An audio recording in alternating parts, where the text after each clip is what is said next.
আসসালামু আলাইকুম। আমরা এখন আসি হইতাছে আমাদের সিটির যে মুসলিম স্ট্রিট, সে মুসলিম স্ট্রিটে।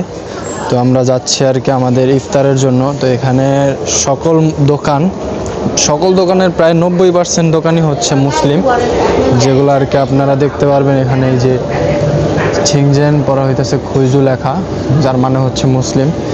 মুসলিম দোকানে যে এখানে বিক্রি করতেছে ওনারা ওনাদের ঐতিহ্যবাহী যেসব মুরগির পাও এবং সমোসা, এবং ওনাদের যে হইতেছে সমোসা বানায়, এটা ওনারা এখন আমাদের সামনেই বানাচ্ছে।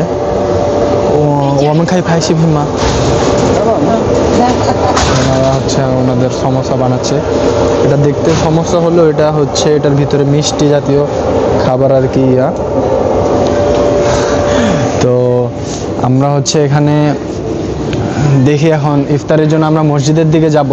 বছর আগের দোকান, এটাও মুসলিম দোকান। এটা মুসলিমদের নুডলস এবং একটা স্যুপের দোকান। এখানে আরও আছে, দেখেন এই যে পুরা রোডটাই হইতেছে মুসলিমদের যত দোকান আছে সব হচ্ছে মুসলিমদের। তো এখানের এই যে মুসলিমদের বানানো এদের মিষ্টি জাতীয় যেসব খাবার, আমাদের দেশের কুরমুরি, পরে এই যে এখানে এগুলো আরও আছে। অপর সাইডে আছে গরম গরম ডিম, যা কিনা আমাদের বাঙালিরা খেতে খুবই পছন্দ করেন। অবশ্যই হইতেছে মুসলিমদের বিক্রি করার জন্য ওনাদের যে ঐতিহ্যবাহী বাদাম, সেই সব বাদাম এবং বিভিন্ন ধরনের স্ন্যাক্স টাইপের খাবার। এগুলো হচ্ছে শুকানো বড়ই, এটা হইতেছে আরেক ধরনের বাদাম। তো এই হইতেছে মুসলিমদের বিক্রি করা গরুর গোশত আর কি। এগুলো ওরা এইভাবেই খাই, জাস্ট এটা হইতেছে হাফ সিদ্ধ করা বা হাফের থেকে একটু বেশি বয়েল করা। এটাও গরুর চামড়া, মুরগি, এটাও মুরগি, গরুর কলিজা। এখানে আরও আছে সমোসা, মিষ্টি জাতীয় যেসব সমোসা আমরা মাত্র দেখে আসলাম, সেই সমোসা। এখানে হইতেছে এই যে আমাদের বাংলাদেশের যেগুলো পছন্দ করে পাকোড়া, ভাজা পোড়া আর কি। এই যে এখানে হইতেছে পুরি, বাংলাদেশের বড় লাচ্ছু না লিচু কি একটা নাম, ওগুলা। এইখানে এই যে এগুলো হইতেছে পাকোড়া টাইপের ভাজা পোড়া। এই হইতেছে ওনাদের মুরগি ভাজা পোড়া আর কি। এটা হইতেছে বাংলাদেশের আমরা যে পাপড়খানি খাই, সেই পাপড়খানি, চাইনিজ পাপড়খানি আর কি। এই যে এখানে হইতেছে মুসলিম বিভিন্ন ধরনের মজাদার পরোটা টাইপের বানায়। এটা হইতেছে রুটি এবং সাথে আছে ডাম্পলিংস, চাইনিজ ডাম্পলিং যেসব। তো এই পাশেও মুসলিম দোকান, সবগুলোই মুসলিম দোকান। এখানে অবশ্য কিছু মুসলিম কিংবা অমুসলিমও হইতে পারে যারা আর কি খাওয়া দাওয়া করতেছে।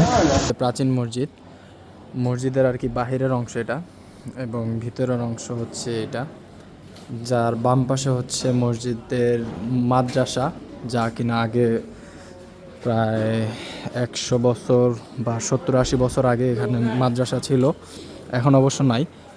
তো আর এই পাশেও হচ্ছে, এগুলো হচ্ছে অবশ্য ইয়াদের রুম, যেখানে কিনা চাইনিজরা হচ্ছে ইফতার করতেছে। এখন ইফতারের সময় হয়ে গেছে, প্রায় আর 10 মিনিটের মতো আছে, তো ওনারা ইফতার করে। তো এটা হইতেছে মেনলি মসজিদ। দ্বিতীয় তলায় হচ্ছে পুরুষদের, আর নিচ তলা হচ্ছে নারীদের জন্য আর কি মসজিদের জায়গা। এই সব জায়গাগুলো আছে, এগুলা কিছু আবার অফিসও আছে, যেরকম আর কি চাইনিজদের বিবাহ শাদী, মুসলিমদের বিবাহ শাদীর জন্য।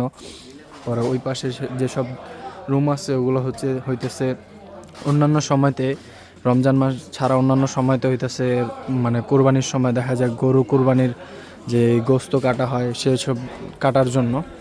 এই পাশ দিয়ে হচ্ছে নারীদের মসজিদে প্রবেশ করার পথ, এবং ওই পাশে হচ্ছে ইমাম সাহেব এবং মুয়াজ্জিন সাহেবদের রুম এবং অজুখানার জায়গা, অজুখানা আর কি। মসজিদ অবশ্যই এর পাশে হচ্ছে অজুখানা। চাইনিজদের অজুখানার একটি বিশেষ ব্যাপার হচ্ছে, চাইনিজদের অজুখানায় গরম পানি এবং ঠান্ডা পানি দুইটাই আছে, এবং গোসলখানার জায়গাও আছে, যেখানে আর কি গোসলও করতে পারবেন। এটা হচ্ছে মসজিদের প্রবেশপথ, এবং আমি মসজিদের ভিতরে কথা বলতে খুবই অপছন্দ করি, যার কারণে আমি মসজিদের ভিতরে ঢুকে কথাবার্তা বলি নাই। নামাজ শেষ করার পর ইমাম সাহেব এবং মুয়াজ্জিন সাহেব আমাদেরকে ওনাদের সাথে হচ্ছে বারবিকিউ এবং রাতের খাবার খাওয়ার জন্য ওনাদের সাথে দাওয়াত দেয়। খাবারের মধ্যে ছিল মুরগি, চাইনিজ সালাদ এবং সাথে ছিল আমাদের প্রাণপ্রিয় শুটকি মাছ।